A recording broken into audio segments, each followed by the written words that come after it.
ready to go back to school? Yes, it's gone fast. We don't ever leave, of course, our group. Yeah. But we feel it for sure. Yeah, there'll be a little more action, a little more. Yep. Yeah. Absolutely.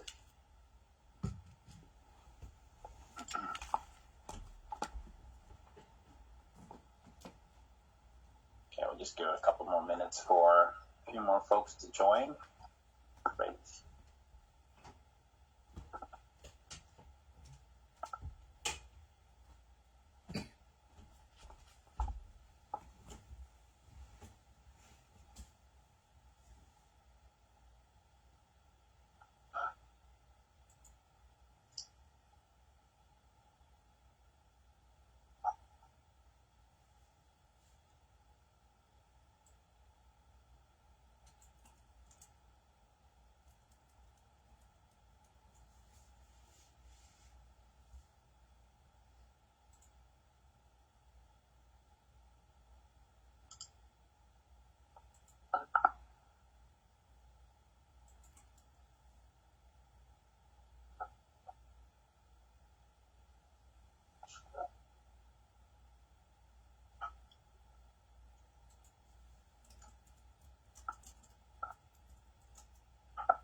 Okay, I think we have quorum, but let's, Anna, do you want to go do a roll call so we can make sure and then get started?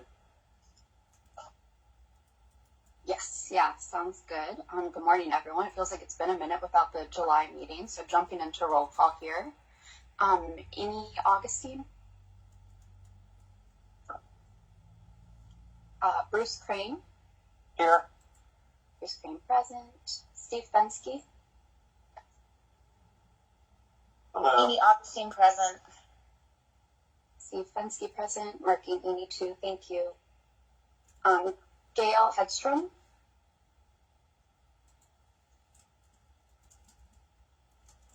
Brian Hood. I do see Gail in the list. Maybe. Gail present. And Brian Hood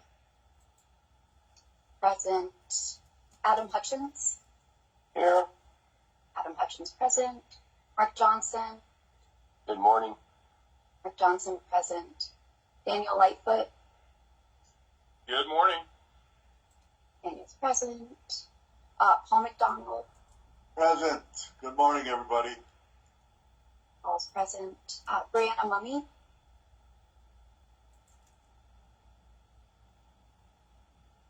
Phil Stahlberger. Morning. Present. Phil's present. Dave Wolf, I think, is working on getting in and will be here shortly. And Melissa Wolf. Good morning, I'm here. Melissa Wolf present. All right, awesome. Thank you, Anna. Well, good morning, everyone. Hope everybody's having a great summer so far. And like Anna said, we didn't have a July meeting. It's almost like we took vacation as well. But we're back here in August, and we have a good lineup of speakers for the day. We have a presentation from the Association for Rural and Small Libraries, as well as we'll have a presentation from CTEC on broadband workforce training, building career pathways through hands-on learning. I think both will be really good presentations. From that, we will, as normal, have our update on the Office of Broadband Development and any kind of things we're seeing there, and then we'll open up the floor for any type of discussion, have a little conversation about September meeting plans, and then we will wrap up for that. So we envision the meeting to go no later than noon, but of course, if we end early, that's okay. If we go over, that's okay as well. So with that, first order of business is to approve the minutes from the June task force meeting. So those were circulated for the task force members. Any questions, comments, or concerns? from those meeting minutes in June?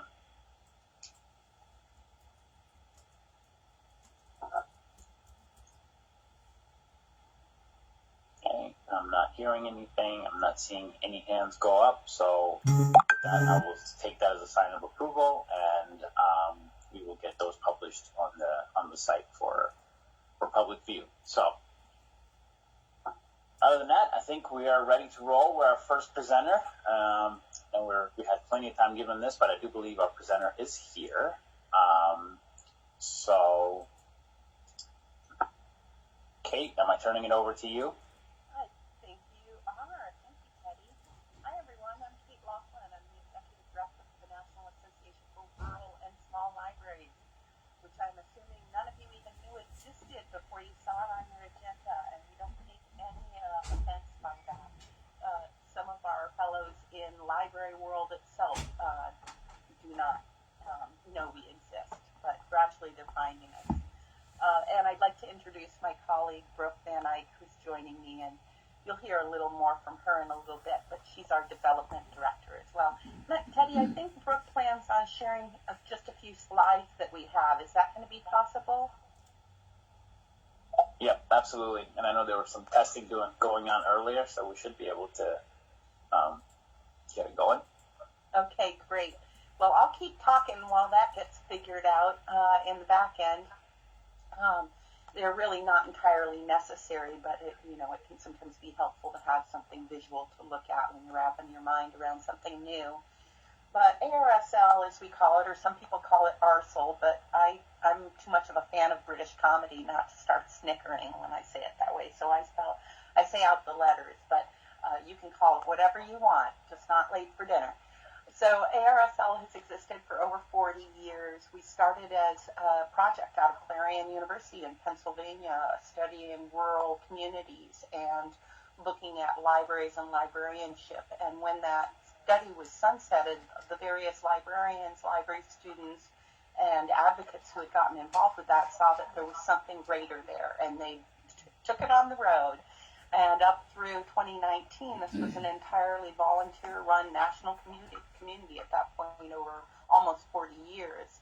And then we came on deck. I'm their very first executive director. I started on January 1st of 2020. It was not the year I thought it would be, but it was not the year any of us thought it would be.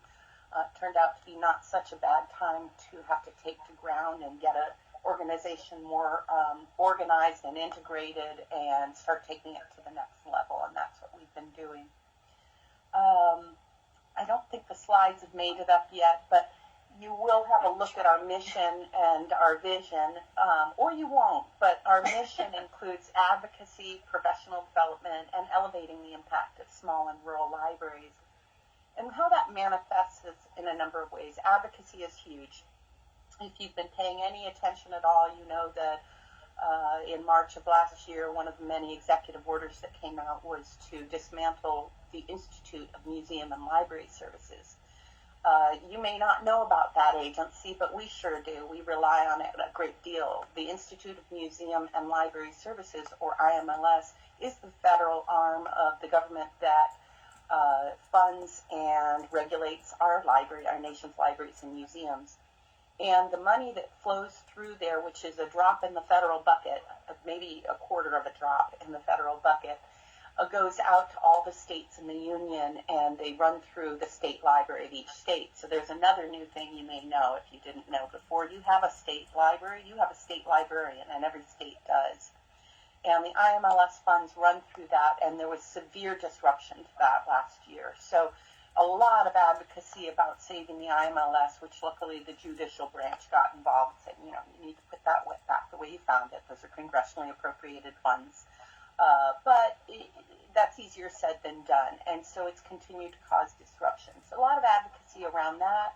And also just having people see us.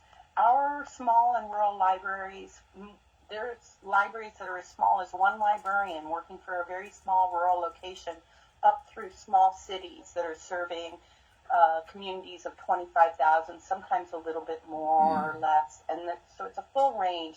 What people don't realize is that those libraries, defined by the IMLS as either small or rural or both, make up 83% of the public libraries across the country. Oh, thank you, Brooke. So if you do want to see the slides, go ahead and have a look in those, and that's okay. We know what we're talking about, so we can take it off road here. So I'll make sure I stay on task here, or on topic, so I'm going to peek at it.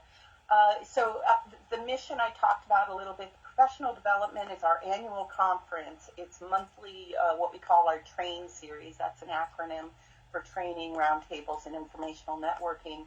And it's all around topics related to libraries and library-related things like broadband access and the digital divide, which we'll talk a little bit about in a moment. As far as our vision goes for ARSL, coming up on our 45th birthday, we are the organization representing small and rural libraries. There isn't really another one out there.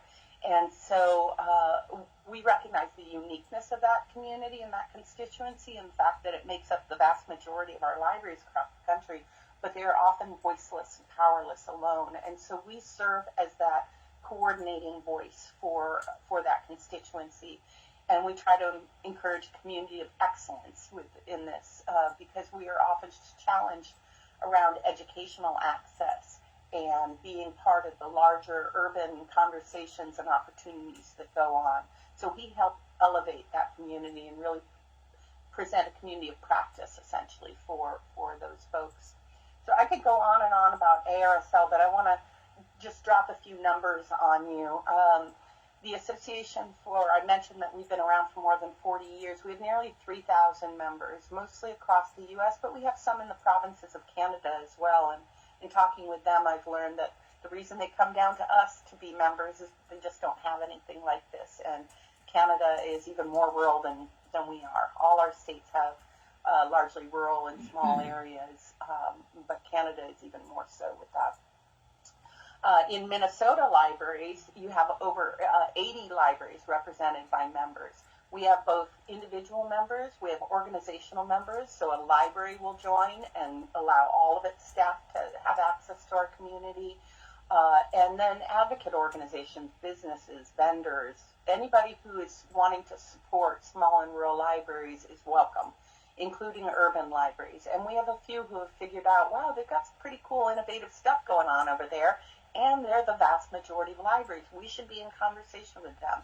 And we've really appreciated the building of bridges between what we call the bigs and the littles in library world. In 2025, we had more than 1,000 people attend our monthly educational and networking events. But by this time, by August 1st of this year, we already have met that 1,000. So it's just growing and growing. We'll probably hit more like 1,500 or 1,800 attendees to those by the end of the year.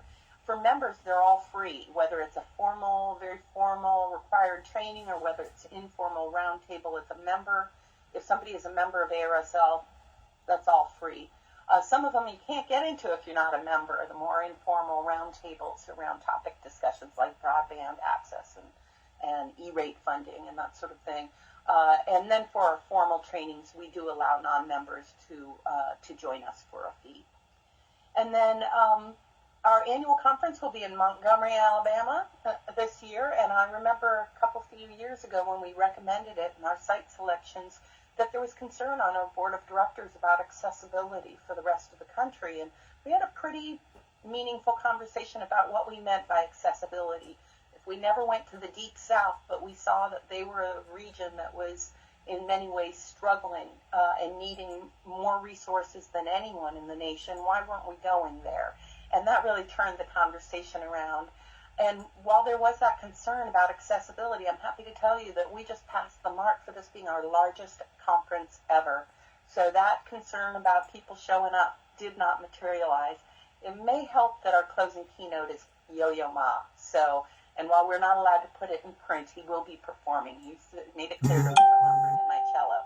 So that's pretty exciting. And then I have to say that while we have a small, plucky crew of staff who support the association, we literally, I'm not just saying this, we could not do it without our member volunteers. Our volunteer board They are folks who are working in and for small and rural libraries all over the country, and on top of their day jobs, they do this work for the association for the good of the order. But there's so many more. We have 9 major committees that meet on a monthly basis, and they don't just meet for meeting's sake. Our advocacy committee is keeping real busy. Our continuing ed committee is just driving that train that happens monthly and really driving what content is in there. I could go on about all the great work going on in our committees. We also have networking groups where there's affinity, whether it's somebody who, it's librarians of color, or whether it's directors and supervisors wanting to get together informally. We have all of that going on. And last year, we do track our volunteer hours. We had well over 2,000 combined hours of volunteer time last time. So when I say we could not do what we do without the village we're in service to, I really do mean it. With that, I'm going to, I think, turn toward the broadband needs. And this is something that I probably don't necessarily, a lot of it that you are aware of. And so, you know what? I was looking over at my slides, and I didn't see that the slides had made it up. Yay, go us. Okay, so, Brooke, we should have broken it up with you going in the middle, but they're going to have to hear from me a little bit longer. When we look at the rural and small library broadband needs, we really take a close look at the E-rate funding. And E-rate funding, and I used to work years ago when I worked in libraries proper, I worked in some small libraries, but I also worked in a large urban system. My last job proper in libraries before I went rogue was as the staff training coordinator for the Seattle Public Library. And that included training all staff in intellectual freedom. And when you talk about intellectual freedom, E-rate comes into play, because the requirements of the government with E-rate have some requirements that are related to filtering. And when you're talking about filtering information, librarians' ears perk up, because that's an imperfect technology, and we're all about giving access to the broadest array of legal information that we can. So that's continued to be a dance between libraries' foundational mission and the technology, and the government being able to jive with that. But a real practical reality is that when you're looking at accepting or rejecting E-rate funding in an urban area, if you're going to walk that line of, or you're going to keep to that line of, no, we don't use filters because that keeps out legitimate information from our patrons, and we want them to be able to access the broadest array, we are going to turn away that E-rate funding. They can do that. They can take that high road, potentially, because there are options in an urban area for leveraging pricing and all of that. And if it's an urban library, they probably can find the funding one way or another to cover that. That's simply not the case in the small and rural areas. Often there's only one option for internet access, and they can't turn away that E-rate funding. They can't turn away any funding that they can get their hands on, or they simply can't conduct business and keep the doors open. So it's an uneven playing field, the E-rate funding. And then meanwhile, it's been the backbone of library access, and it's at risk right now.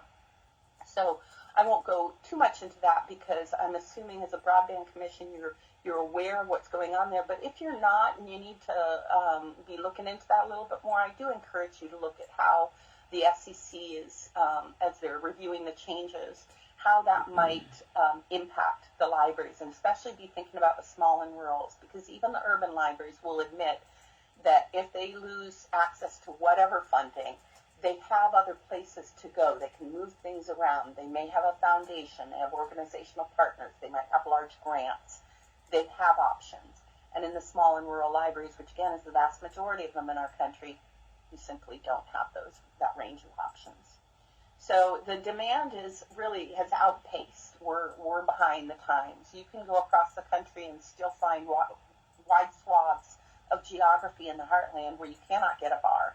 It doesn't matter if you've got your best Verizon phone in hand and you can see a farmhouse across an acre of field. There's nothing there. And in the urban areas and in well-organized suburban and even small and rural areas, they've started figuring out some of that, or they don't face some of the geographical challenges, whether it's those wide swaths with only a dot here and there of evidence of people, or whether it's the mountainous areas of New England or the Pacific Northwest, where it's just the geography gets in the way of that connectivity. This is a real concern every day for communities, small and rural. And what they can count on is going to their library, and their library will have figured out that access.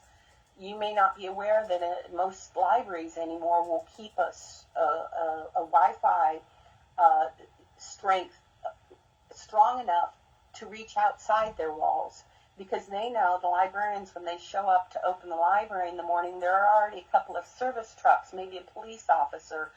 There are people gathered around in their vehicles outside the library utilizing that access because there's nowhere else they can go to get it. And this is happening everywhere across the country. And then outdated funding rules have made it harder for the small libraries to keep up. Those purchasing thresholds, they haven't been adjusted for inflation. So that's been a real issue. There is never enough funding in many libraries, as much as we'd like. But in the small and rurals, it's just, again, it's a challenge. Every single day they are triaging. They are the mothers of invention out of necessity.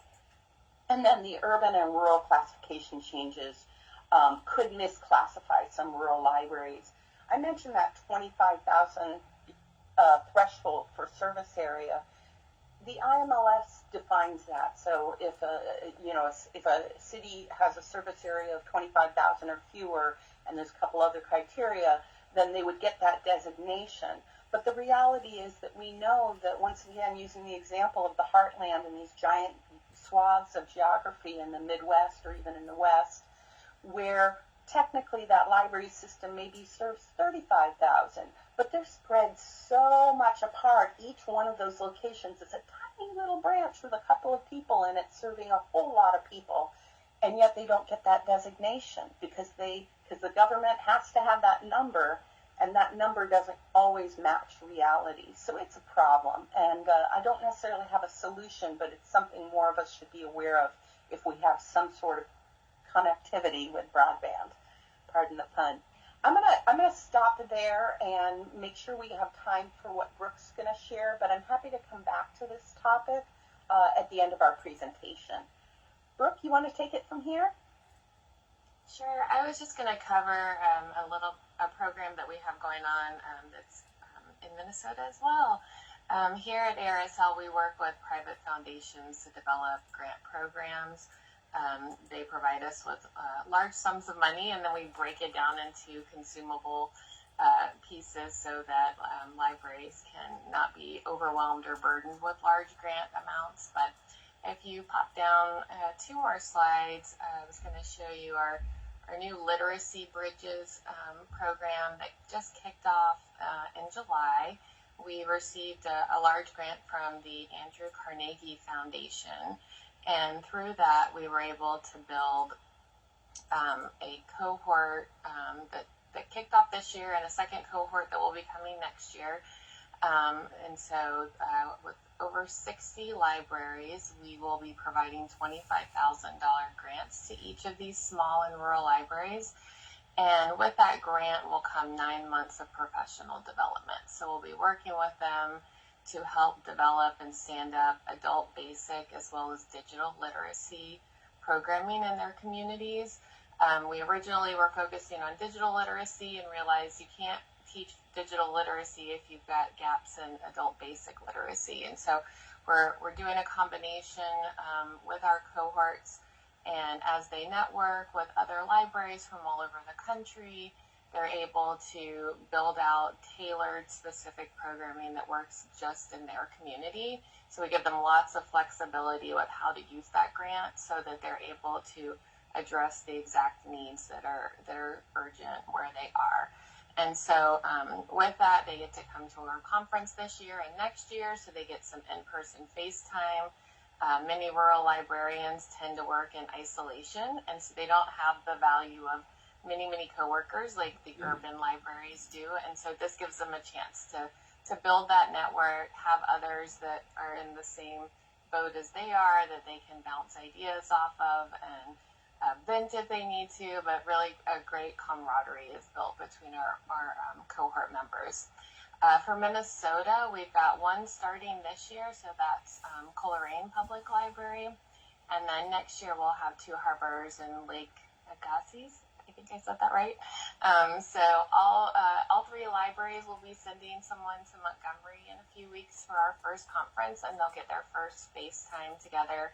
They'll also be meeting with the leadership of the Andrew Carnegie Foundation, because all of these librarians work in original Carnegie-built libraries.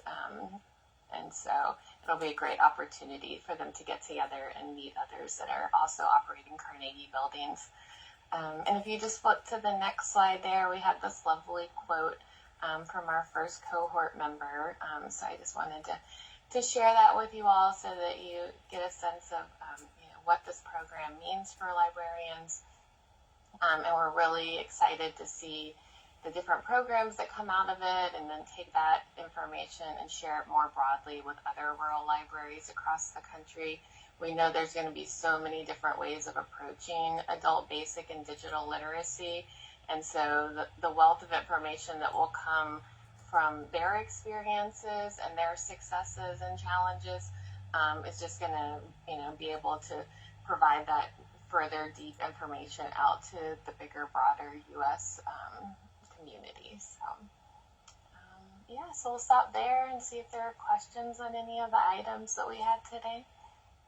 And I will just call out that we move around, we rotate between the 4 census regions each year for our annual conference. So obviously this year we're in the southern region, but next year we're in the Midwest, and we'll be in Milwaukee, which is a lot closer to you than Montgomery. So you're all invited, okay? Awesome. I think Mark has a question. Go ahead, Mark. Yeah, thank you. Mark Johnson, thank you for the presentation. You mentioned E-rate. That's near and dear to my heart because I work with schools, so we know all about that. But the question I had is that the rural, you talked about some of the challenges, and of course we know that that's under scrutiny right now at the federal level, and I get that. But you did mention struggles that you have, and I'm wondering, is it more the struggle with what they call the Category 2, which is the infrastructure piece, or is it a struggle with the connectivity piece, in terms of funding through E-rate for your rural libraries? Boy, we're getting in the weeds here. It's both, Mark. Yeah, sorry. No, I don't mind at all. It depends is the answer, and that's so often the answer, because when we talk about small and rural libraries, that's a very broad spectrum. For example, it's roughly Brooke, a quarter of the libraries that are designated as small and or rural, we also define as solo. Is it a quarter or a third? I think so. Okay.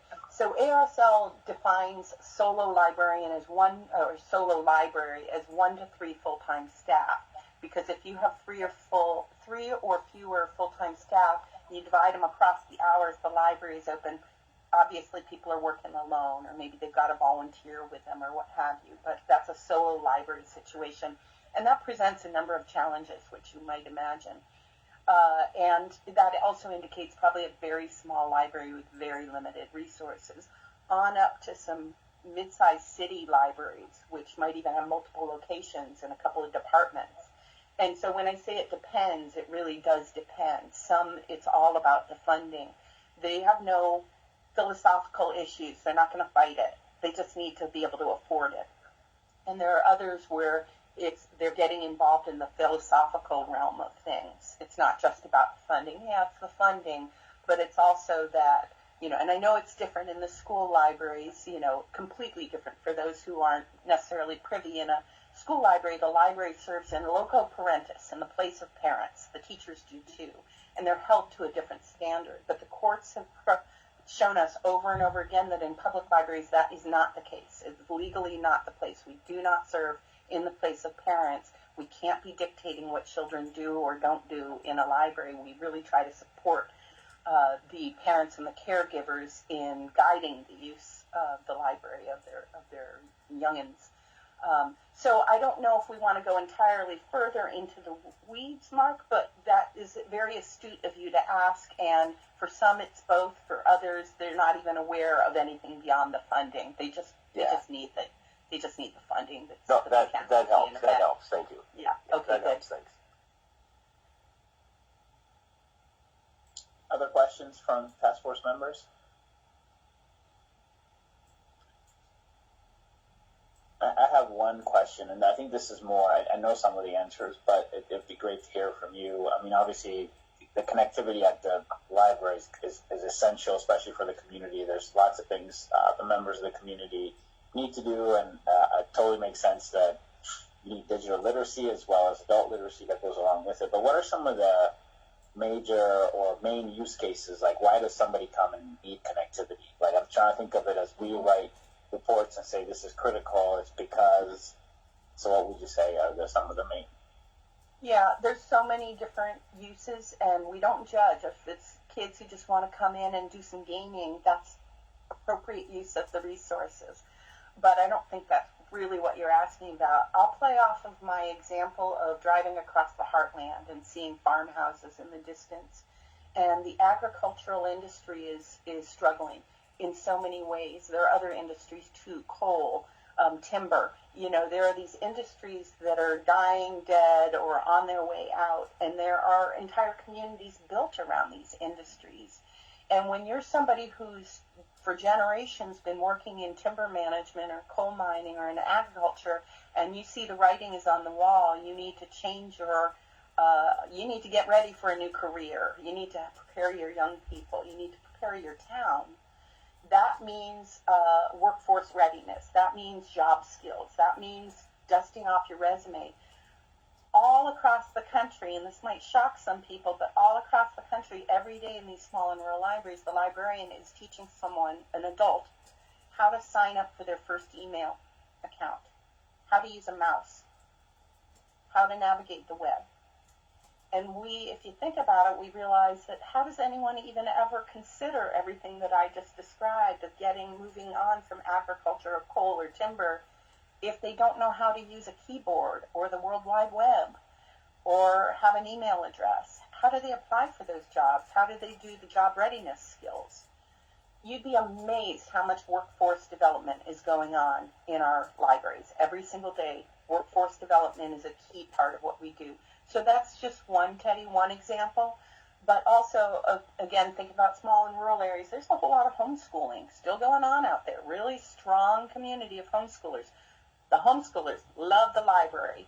That is their place to get the resources. The librarian, if they're doing it right, becomes one of their main partners in what they're trying to do for their kids or for that cohort of kids who are in the homeschooling environment. Veterans and providing support for veteran services crosses over with a couple of the things that I just brought up.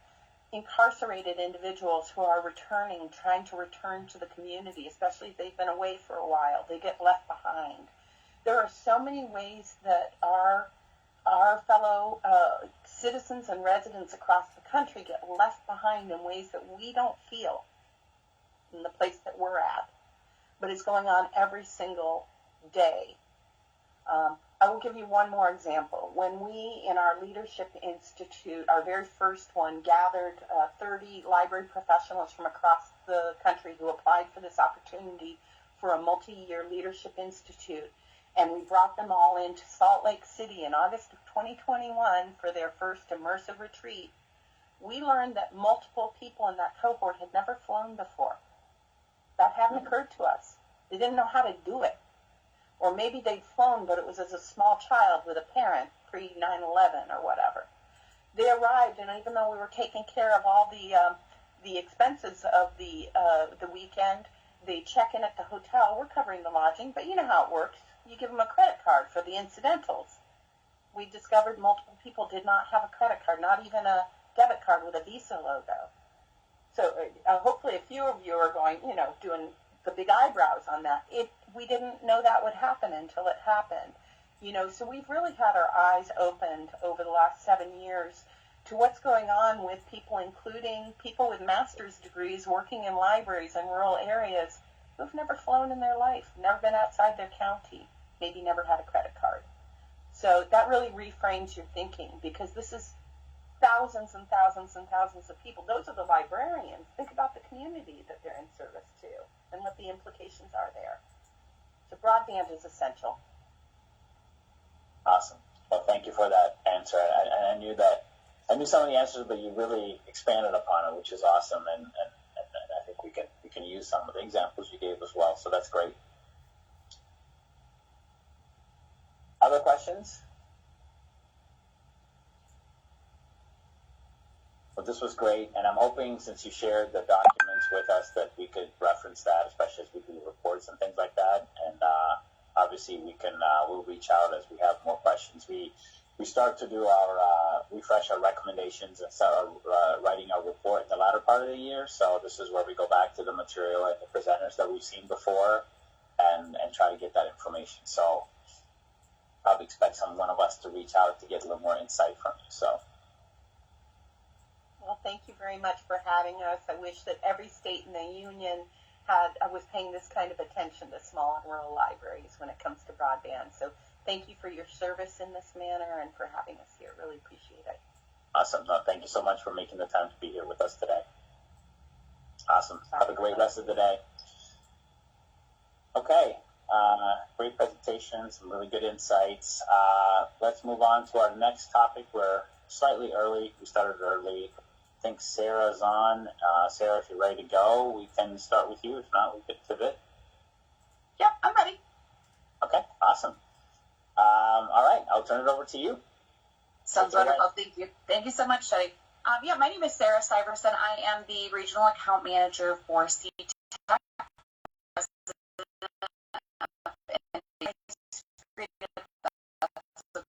With everybody, I'm a little bit of a visual.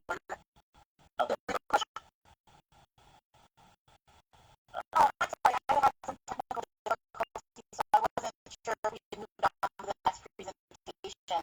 I have a question for you folks. But gosh,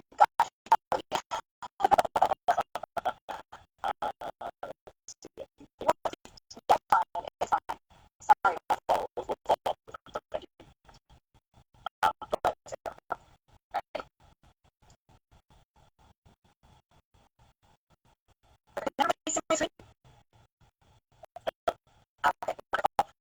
Yes, so here we have a workforce training program that is dedicated to broadband telecommunications. We have been in this space for well over 30 years at this point.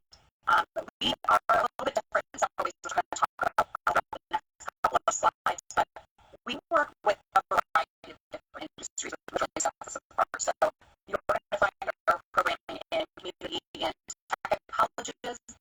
We have partnerships with Department of Corrections, and Illinois Lakes have run our program for years. We have a beautiful relationship with them. We're also, different workforce areas across the country, verticals. So these are just some of the results that we've been able to capture, from surveying our graduates over the years. And typically we're seeing about a 90% completion rate in the program, with about a 90% certification rate. In corrections, it actually tends to be a little bit higher. Obviously, those folks have the time to dedicate and really focus there.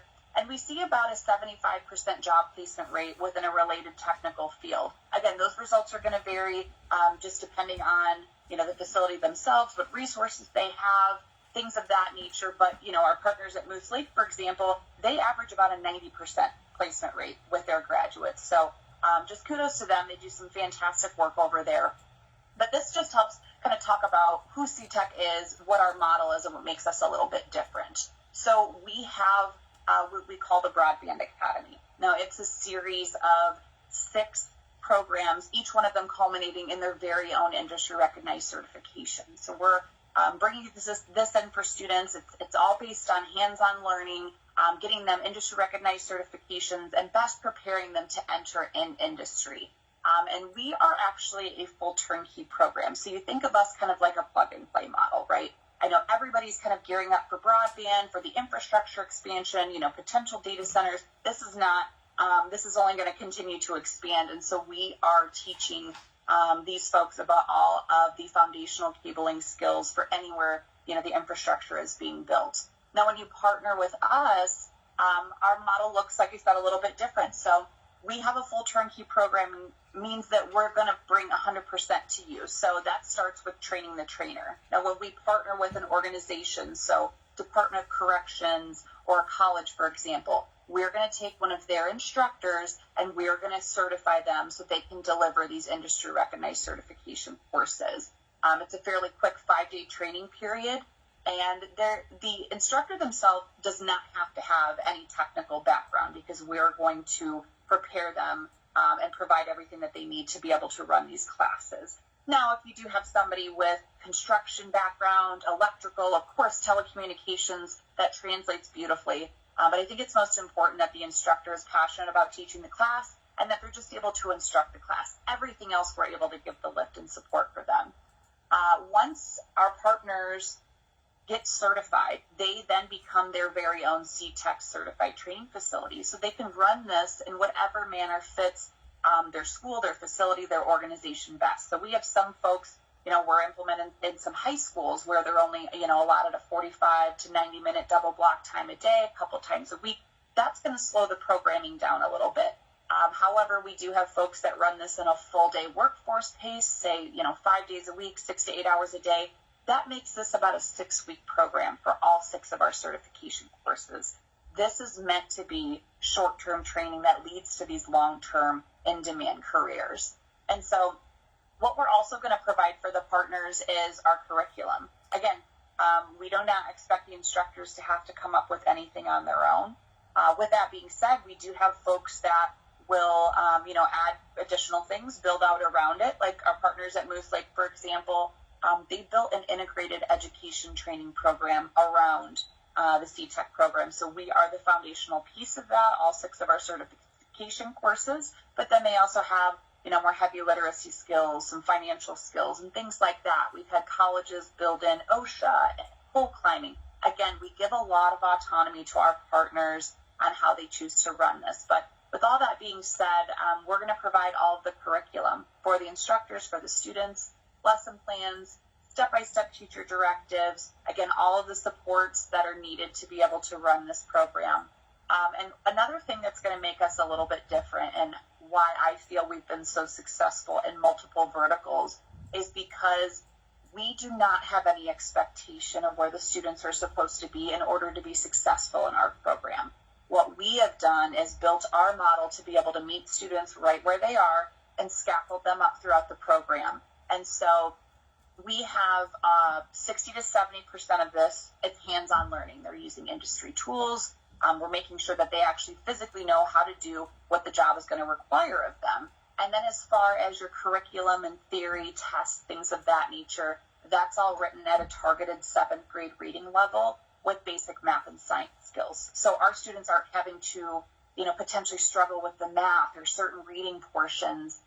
And again, the sequence in which we typically recommend, which we'll go through on the next slide, allows them to, build a foundation of knowledge and then kind of continue to build on that course over course. So we've seen a lot of success over a lot of years and something that, again, really sets us apart.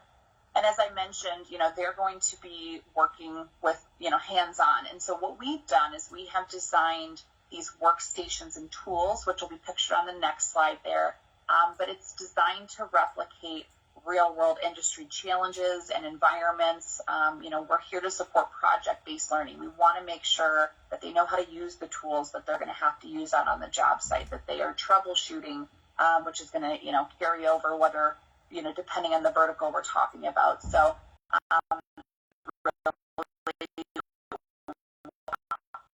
that includes all 6 of those programs. But these are stackable certifications. So each one of them is going to culminate in its very own industry recognized certification. Over that, like a CCDF, for anybody that might be aware, they are 2 of the largest telecommunications conglomerates in the world. They have a very certification standard that they recognize as national standards. And so they also offer continuing education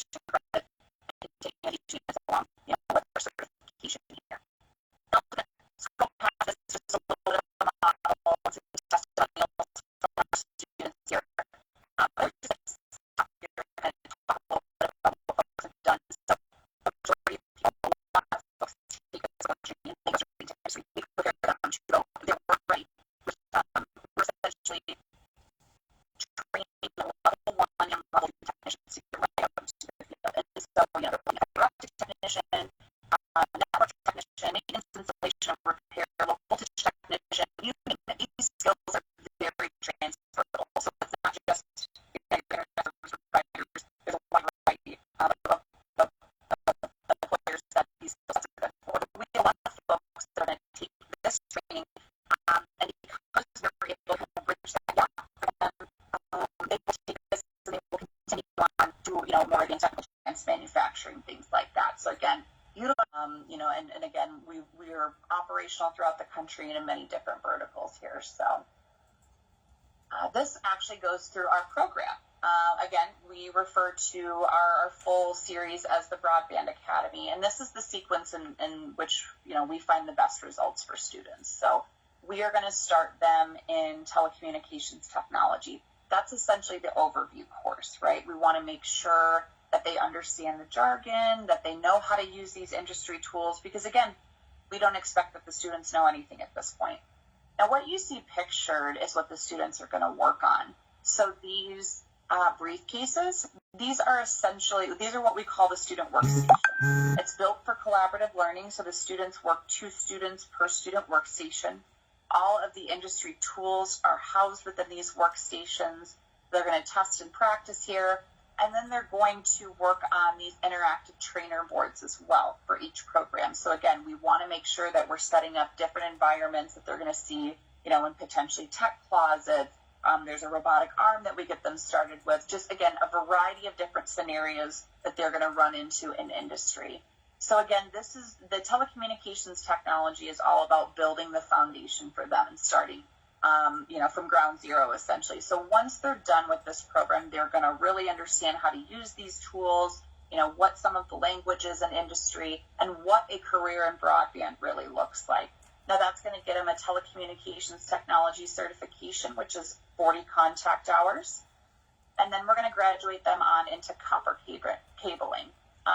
One of the other things that makes us a little bit different is that we touch on all the different applications of the market, right? We're not just, fiber specific. While that is important, we understand, again, the scaffolding aspect. There is a ton of scaffolding built into this one particular program, but also understanding the needs of the industry, right? Copper is still set to be used for at least another 20 years or so. Yes, these big metadata centers are all going to use fiber optics, but the smaller ones are still going to use copper cabling. Your last mile of connectivity, potentially more rural areas, we're still going to see this. And what we've been noticing as far as employment trends is that, we all know that there was a gap in workforce. And so we're seeing these copper technicians age out year over year, which is, open up a lot of opportunity for our graduates as well. So again, here is the program that we really start to build the mechanical skills for the students. Here they're going to build out the cables. They're going to do troubleshooting. They're going to wire out a commercial and residential application. And again, this one's one of my favorites as well, just because of all the scaffolding that is implemented in this one program here. So students really start building the confidence here. But that gets them a network cabling specialist, copper systems certification. That one's also 40 contact hours. Now, grounding and bonding is essentially part 2 to the copper course, right? We need to make sure that all of those copper systems are installed safely, that it's done mechanically effective, that they're able to be used for a long time to come, protected against environmental concerns. So what we're going to do is take them through the National Electric Code. They're going to find out, what relies on them and what they will have to rely on a certified electrician for, because again, all this is low voltage. So that's a grounding and bonding technician certification, and that one's 10 contact hours. And then, of course, the hot button topic, we, of course, get them into fiber optics. So, again, they're going to take things from one program, they're going to translate over into another. So, the troubleshooting that they learn in copper cabling and the cable labeling and things, certain fundamental things like that are all going to translate over into these programs. So here, they learn all about the science of light technology, why fiber optics is more efficient in transferring data, how to work with that more delicate material, again, working with those industry tools, some different wiring applications, and that's going to get them a network cabling specialist fiber optic system certification. We have updated this recently, and now they're going to work with the mechanical connectors, the pigtail connectors that they'll see out in the field. We've introduced some fiber to the premise modules within here as well. So again, we are just focusing on making sure that our students that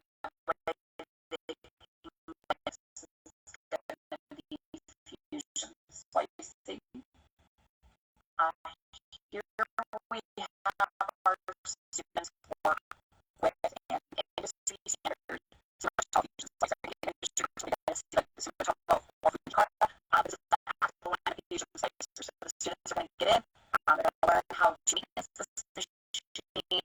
They're essentially taking two pieces of fiber optic and almost together here. So as you can see, we're going to work on the actual equipment with the tools that they use in industry, and we have all these scenarios that are going to be able to test in practice. That one's a fusion slicer certification, that's 15 contact hours, and then we have our culminating course, which is wireless. So essentially, they're going to take what they learn about the physical systems of copper and fiber, and then they're going to learn how to place into the wireless systems. I think this, the younger generation, they all take for granted that wireless is wireless. I understand that there's a physical wired home base there. Whether that's copper or fiber. So what we're going to focus on in this course is the DOS system, right? We want to really focus on antenna installation, where they're getting the best reception. Different antennas and different mediums. A lot of these concepts are going to be really important, especially as we continue to grow more satellite technology. But again, this is going to get them a wireless technician certification, and that's 15 contact hours. So we'll be taking all of these 6 certification courses, a total of 150 contact hours. We do also have another really important piece, our soft skills course, right? The certifications are wonderful, but they don't need a lot of focus on making sure that they have a proper resume. Maybe they don't have a lot of, work experience. So we're going to teach them how to create a working resume, how to leverage the certifications they've received, how to job search within this industry, where their skills are applicable. Again, just making sure that they understand how to present themselves and market themselves to these employers, which is a really important piece here. So let me take a pause. I know I throw a lot at you at a very short amount of time. Did anybody have any questions for me at all? Mark, go ahead. Yeah, hitting on my topics today. I'm Mark Johnson. I'm with the school, with K-12 schools, is who I work with. Have you done this program in K-12 schools at all, like in a CTE type program or anything like that? Just, I was curious about that. And I know you mentioned, I think it was Department of Corrections, right, in Moose Lake. Do you have other technical college programs in the state? So kind of a dual question there between high school and higher ed. Yes, that's a really great question. We have absolutely and do absolutely work in the high school setting. Like you said, that's going to be in the CTE environment. As far as K-12, like I said, we're typically focusing on high school. You can start them, like I said, as far as the curriculum being applicable to them, you can start them younger. I like to typically focus in on like the junior, senior year because, again, workforce readiness. But yes, we have people who use the full pathway as a specific CTE program. We've had folks who will infuse some of our programs into, say, robotics or other different areas. So yes, it's used in a variety of different ways, and we absolutely have a presence in high schools across the country.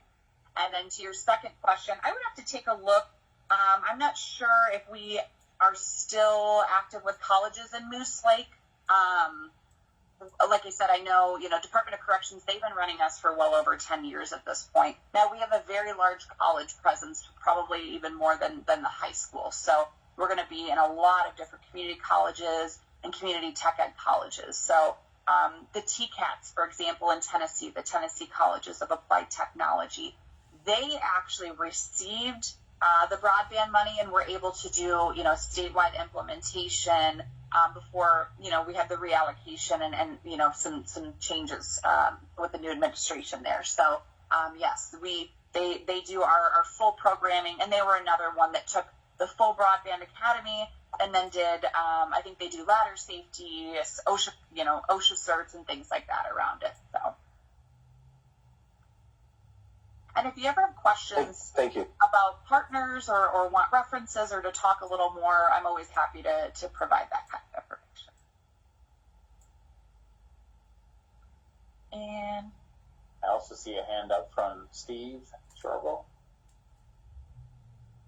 Hey, thanks so much. Yeah, Steve Schwerble. I'm the director of state advocacy for WISPA, which is the Trade Association for Broadband Without Boundaries. But we started our life as the Wireless Internet Service Providers Association, and it's great to see that fixed wireless piece in your training, because that's something that our members really particularly struggle with a lot of state workforce programs, is that, the fiber piece is important, and our members use a lot of that, but it's not the end-all be-all of broadband deployment. Wondering if it sounds like a lot of your training is kind of based in classrooms, and that makes a lot of sense. Wondering if you have any tower climbing side of training. That tends to be a piece that our members struggle with getting people up to speed on, or something that they usually have to train in-house. yeah, no, that's a really great question, Steve. So as far as the program that we offer, it is going to be everything that we mentioned here as far as the Broadband Academy. Now, we're continuing, Paul, who's on the call, he is working very, very hard to continue to develop additional programs. I know we're kind of working on some OTDR and some data center specific, but we're going to be more focused on the actual network cabling versus those other aspects. So that would be something that we would partner with like a community college, or I've had corrections do that as well, and then they're going to bring in the aspect of tower climbing in conjunction with our programming. Yeah, the curriculum's the easy part. The getting a tower is kind of complicated. That's a little tricky. Yeah, absolutely. That makes a ton of sense. But thank you very much.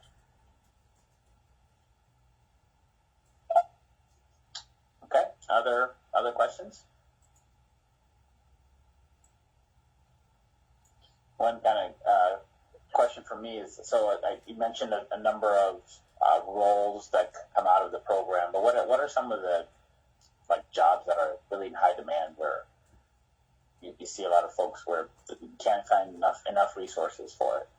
Yeah, absolutely. That's a really great question. So the tower technicians, especially the traveling tower technicians, anybody that's working, and depending on your area, right, it's all going to vary. So, parts of Louisiana, they cannot get these network technicians out fast enough to be able to lay the infrastructure and the foundation for these data centers. It's all really going to vary, and that's what a subject I'm really trying to talk to a lot of people about is knowing what your region is, because, it can vary region to region per state, right? Like my folks up in Minnesota, they have specific hindrances, right as they're getting out of corrections, but they're very industrial. So there's, not data centers popping up left and right. It's just a, kind of a different beast.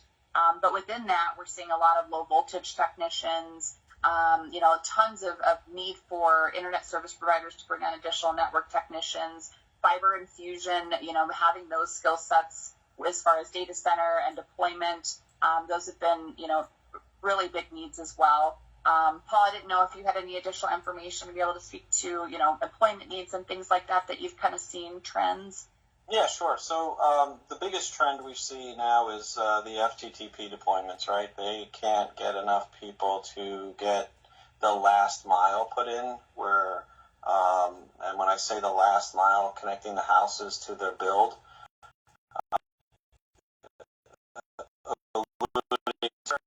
Sarah mentioned there's a need, I think, across all the trades. This one's no different. There's not enough people. The data center piece is also huge, and to Sarah's point, it's geographic, but everywhere they're putting these data centers up, they cannot get enough people quick enough. Very interesting. Other questions? Check the chat.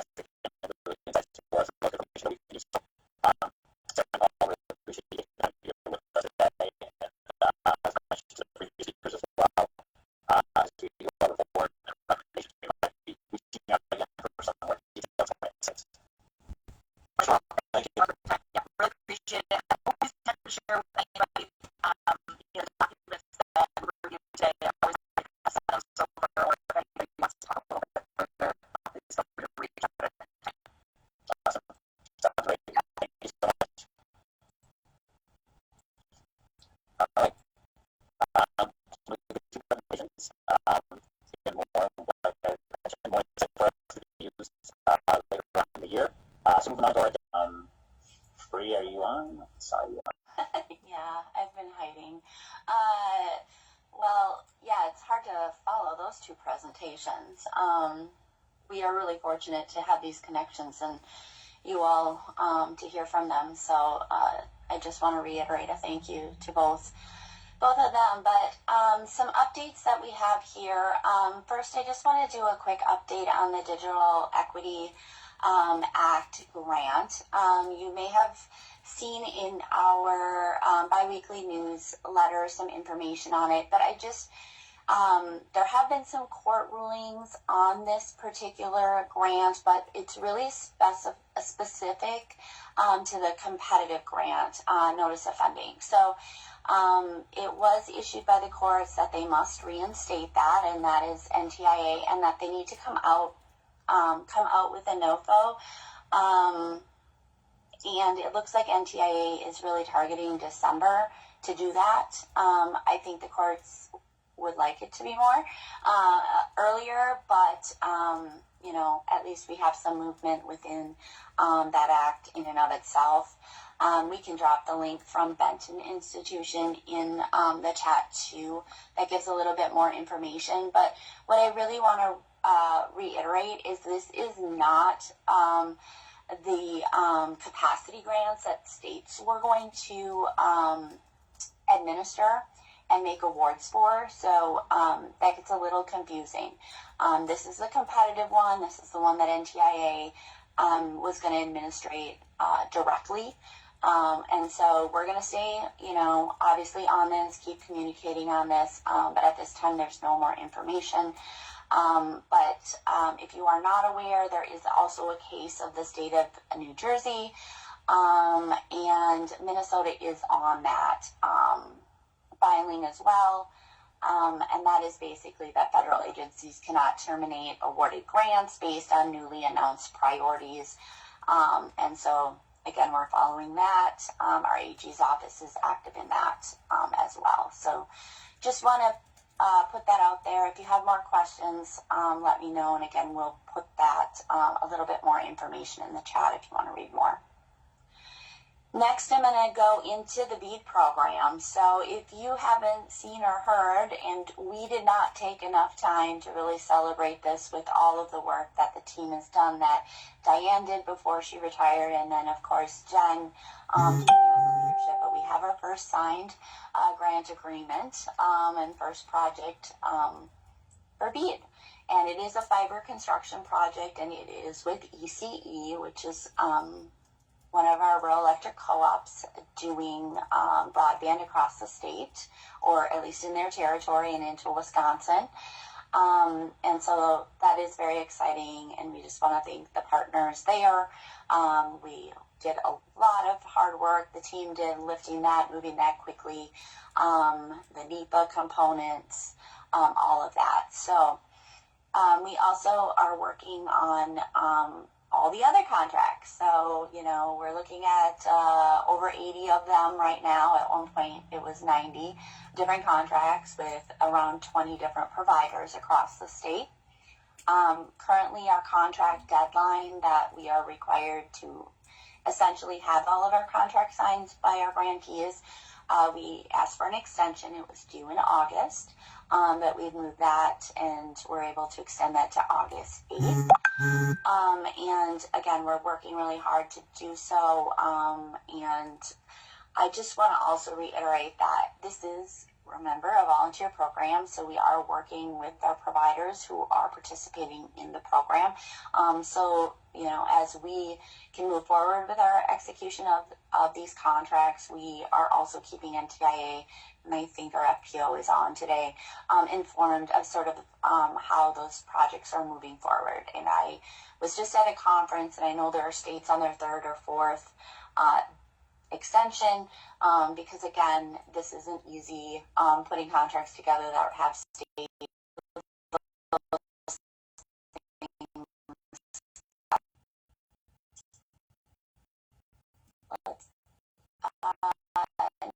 next, yeah, so I talked about that. The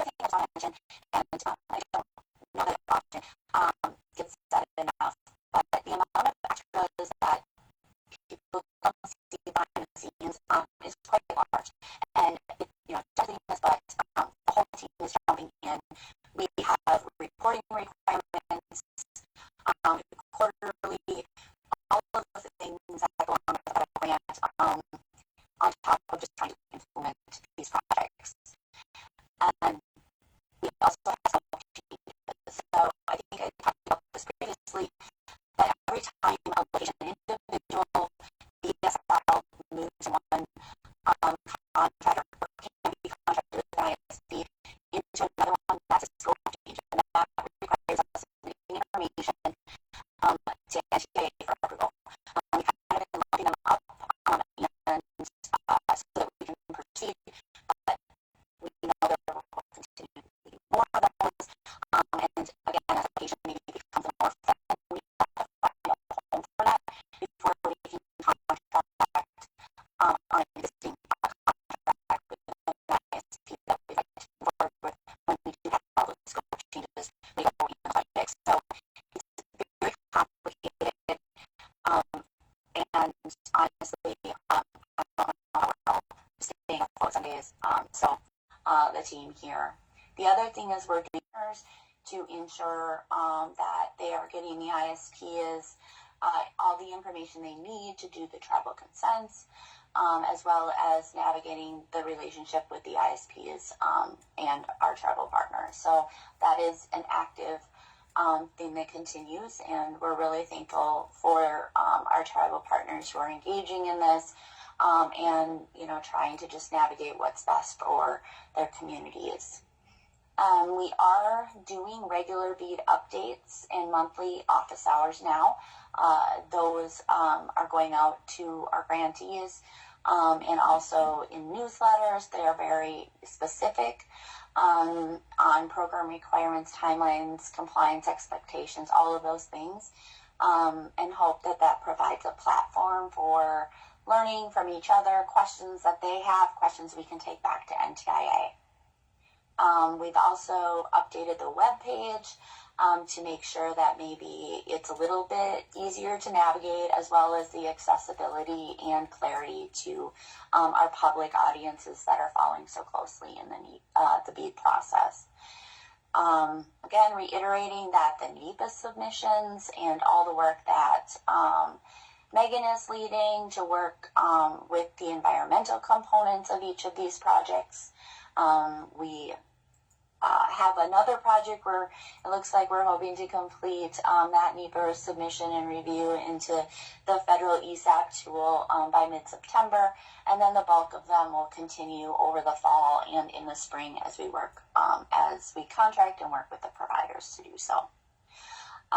We do, the office staff, there's a few of us key BEAD staff that will be attending the NTIA's Broadband Summit in September.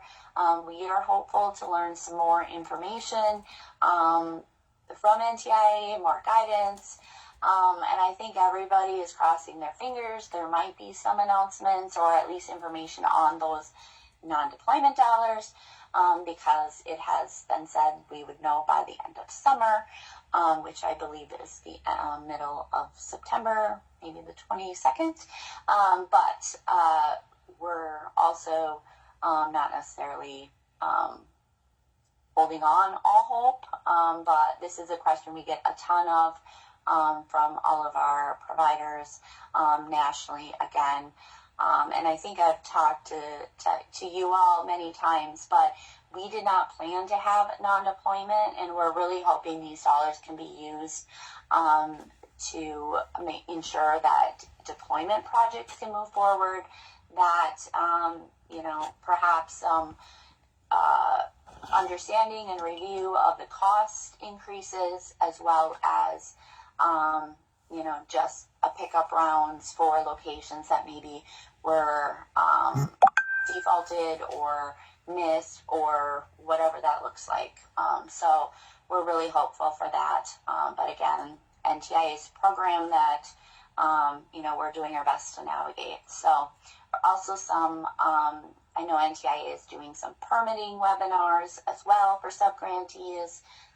So just trying to provide as much information as we can.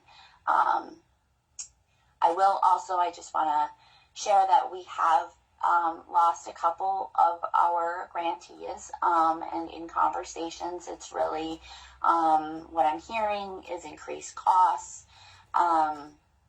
concerns about uncertainty, different guidance, and all of those things.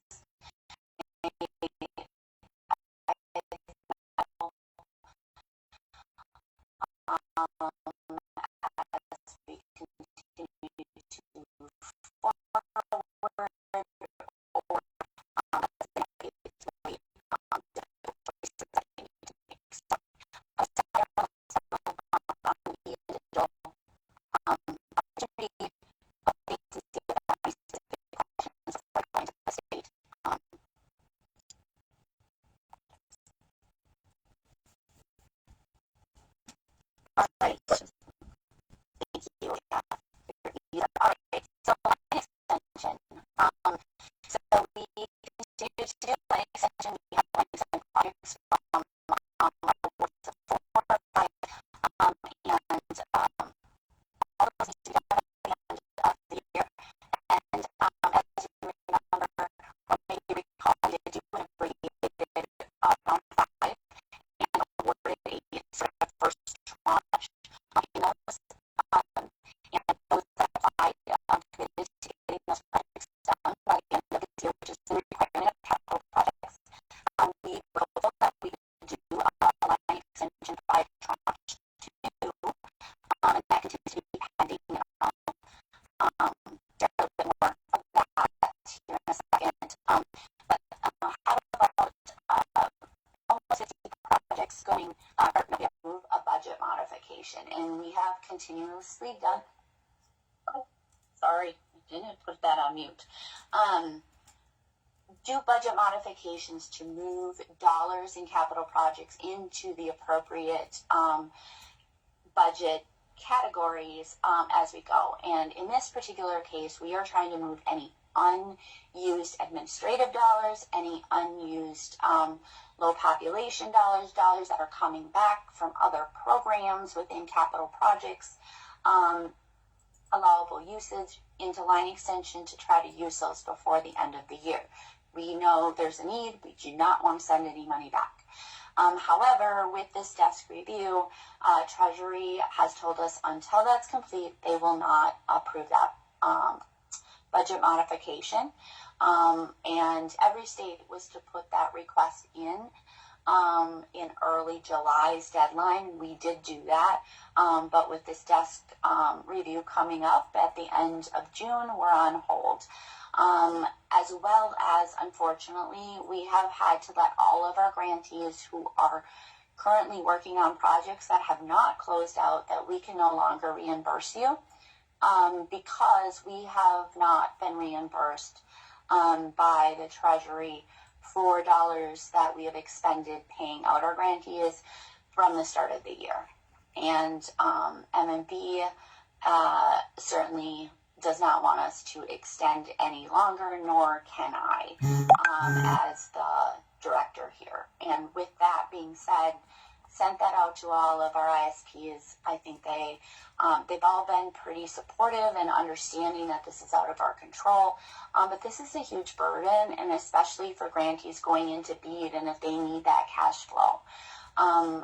So the delegation is aware of that, and we're hopeful that between our desk review, which honestly is going very well, and we welcome that. We do not want that.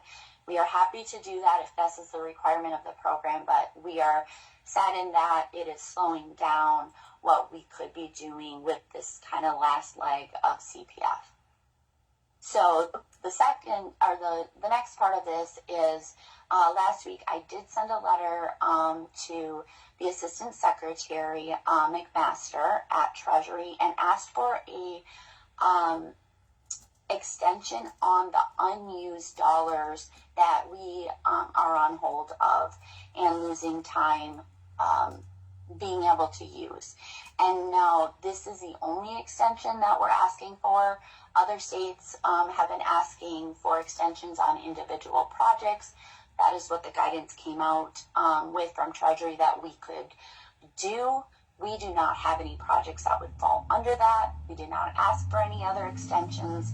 However, the only extension at this time I'm asking for is the loss of time, being able to allocate the money that is sitting there and unable to use because we haven't been able to get our budget modification approved. So stay tuned. Again, the delegation is aware, all of the associations are aware, and we are hopeful that we can get this moving soon. So that was a lot, and I'm just going to stop there to see if there are any questions specifically to capital projects and kind of all of those moving parts. Teddy, I have a question. Yeah, please go ahead.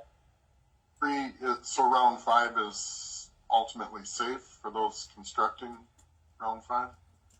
So the round 5 that have been contracted or already awarded, yes, they need to continue to move forward on, and they need to be done by the end of the year. However, until we start getting reimbursed from the Treasury, we will not be making payments on any of them that are still existing out there. So yes, tranche 1, if you have been in contact with your grantee or grant administrator, you're in contract, what that looks like, move forward. If you are waiting to have an award,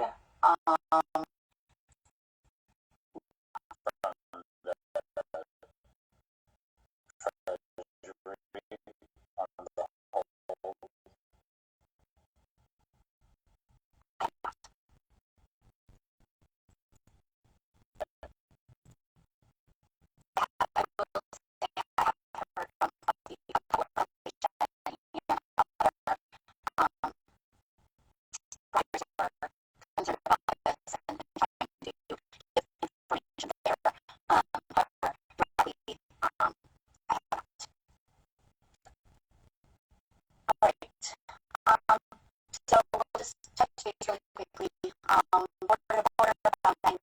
There's 24 projects that are out there. All of them were built by the end of June and are pending closeouts. We do have a couple that may ask for extensions just to get some households connected. Those are proceeding and moving right along. And then on 10, there are 26 projects. All of those are to be built by the end of June next year. All of them are on track. And if you're not aware, our grant administrators are doing regular check-ins with them, with the grantees, and we do semi-annual reporting that the grantees are required to do as well for those programs. The grants team is very busy, not only on all the things, but also doing site visits. And a lot of this continues to happen over the summer, but there will be quite a bit during the fall as well. And so that includes those line extensions that have to be completed by the end of the year. So we do work with Connect a Nation again. They go out there with us. They're doing field validation, so coordinating with them to make sure they can get here to Minnesota and do all of the things that need to be done, especially with the capital projects dollars, by the end of the year. And then I think just recognizing that the grants team is also getting geared up. Slowly but surely we're moving forward with the BEAD projects, and the grant administrators will be the ones that will be working ultimately with the ISPs once they are contracted. And then the last thing I just want to touch base a little bit on and just give some information on, as I think you are all aware that a couple years ago we put together a Minnesota broadband charter that included other sister agencies such as the Department of Transportation, DNR, the Indian Affairs Council, SHPO, OSA, etc.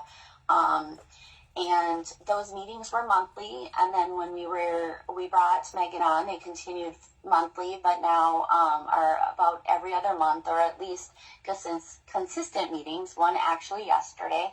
And those are really helpful, and I think they are a really great model. I share that across the nation when I'm out and about all the time, or with other state broadband offices, because it is an opportunity for us to share agency updates, provide broadband information, understand relative issues that they may all have, we all have, and then also we can better understand the requirements they have and pass that on to our grantees. And so just that's something Megan just took in the running, and it's going very well. And actually yesterday brought Connect a Nation in so that they could hear that process in the broadband world, and also ask questions and share, any concerns that they may have. So I just wanted to share that this has really been helpful, and hopefully helpful to our grantees. They've been helpful to do webinars, setting expectations, etc. And with this meeting, one of the things I did want to make everybody aware, and that came out of it was that there is currently a Section 106 proposed rule changes happening. And that is of concern to the SHPO office and the impacts that may have there. Essentially it's a proposal that would rewrite the regulations within the 106, so the National Historic Preservation Act. And some of it is in their goals was to streamline and fast track historical reviews, but these changes could cause more delays and more litigation as applicants are trying to navigate these changes. So changes could be less or more required consultation with the public, SHPO, tribes, and state and local government, more centralized decision within federal agencies instead of, more of a regional or close to the projects review, narrowing down the scope of those reviews, and what that what actually constitutes a historical property. So, again, this is something that SHPO is quite concerned about. It could cause delays, confusion for the BEAD program, and I will say there is some input and public comments that are going into it. So again, these aren't in effect right now. I think they're supposed to go in effect, if they are, October 1st. So just kind of another uncertainty for everyone and grantees that just makes deploying broadband really, really hard. So Megan, I think, is on, so if there are specific questions on that, let us know. We can also drop more information in the chat. Feel free to review it, reach out to the office if you have specific questions there too. So that was a lot, and I think that's all I have, unless a team member wants to drop something in the chat or I forgot something. But that's what I have, Teddy and Task Force. Awesome. Thank you for that update, Brady. Let's see if there is.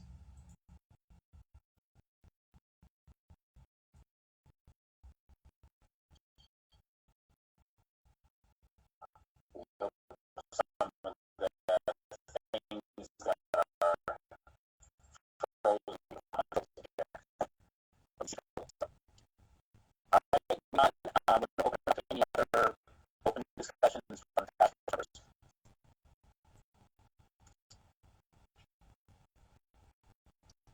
Anybody wants to bring up what we should discuss with the task force today?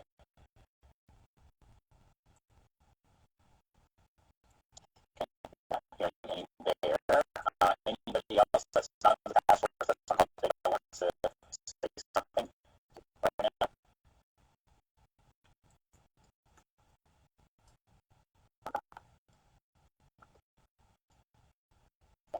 Not hearing anything there.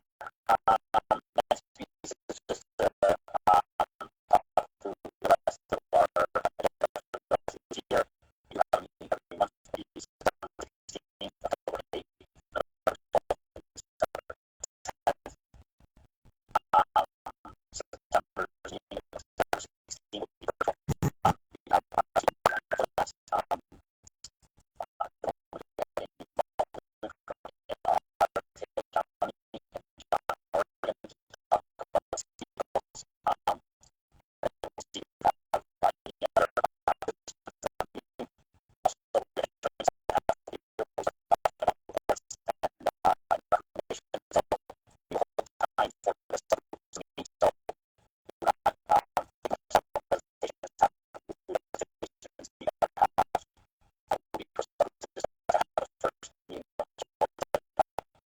You have those types of things. Our graciously agreed to invited us to the Midco facility, so thank you, Melissa, for that. And so we will meet there. We'll have some presentations from Midco there, and of course we'll have time for subgroups to meet, and then we'll also do a tour after lunch. So be prepared for that, and hopefully we'll be able to see each other face to face at that meeting. So that'll be exciting. And then the meetings in November and December will be both virtual. A lot of it is to do updates to recommendations and reports as we we found in the past, those are best done virtually, so we can see screens, everybody's sort of present together, etc. So we'll plan for that, and then obviously to have our annual report to be completed by the end of the year. So that's what's ahead of us. Again, any questions about that or any comments about that from task force members?